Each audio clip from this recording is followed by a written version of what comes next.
नमस्कार. चला मी आज तुम्हाला घेऊन जाणार आहे बॅम्फ नॅशनल पार्कमधील one of the most famous डेस्टिनेशनला.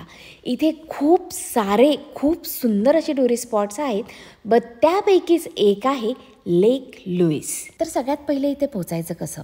बॅम्फ सिटीपासून around 1 तासाचा ड्राईव्ह करून तुम्ही लेक लुईसला येऊ शकता. तुम्ही स्वतःची कारही घेऊन येऊ शकता, पण इथे पार्किंगचा खूप जास्त प्रॉब्लेम आहे, त्यामुळे तुम्ही ते अवॉइड करा. बॅम्फ सिटीमधून तुम्हाला अशा शटल किंवा बसेस मिळतील. याचे तिकीट पर पर्सन $20 ते $25 असू शकतं.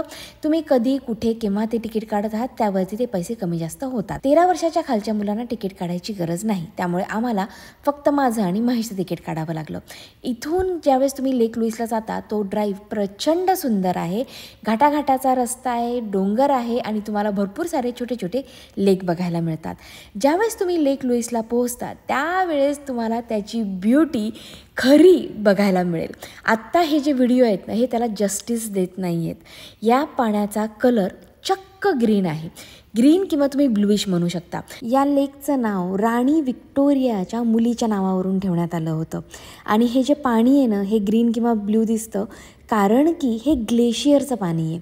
इथे विक्टोरिया ग्लेशियर आहे, ज्याच्या दगडांचा कलर या पाण्यामध्ये उतरलेला आहे आणि त्यामुळे हे पाणी इतकं ब्राईट ब्ल्यू किंवा ग्रीन दिसतं. या लेकवरतीच ना फेअरमॉन्ट शॅटो नावाचं एक हॉटेल आहे, जे 1890 साली बांधण्यात आलं. हे hotel itself is a tourist spot.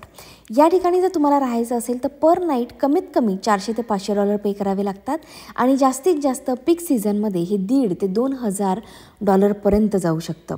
या लेकच्या आजूबाजूनी भरपूर ट्रेल आहेत, जे तुम्ही मस्त हाईक करून जाऊ शकता. तिथूनसुद्धा तुम्हाला वेगवेगळे स्पॉट्स बघायला मिळतात. बाय द वे, विंटरमध्ये हा लेक कम्प्लिटली फ्रोझन असतो. यावरती लोक आईस स्केटिंगसुद्धा करतात आणि विशेष म्हणजे तुम्ही कुठल्याही सीझनमध्ये या, हा लेक तितकाच सुंदर दिसतो.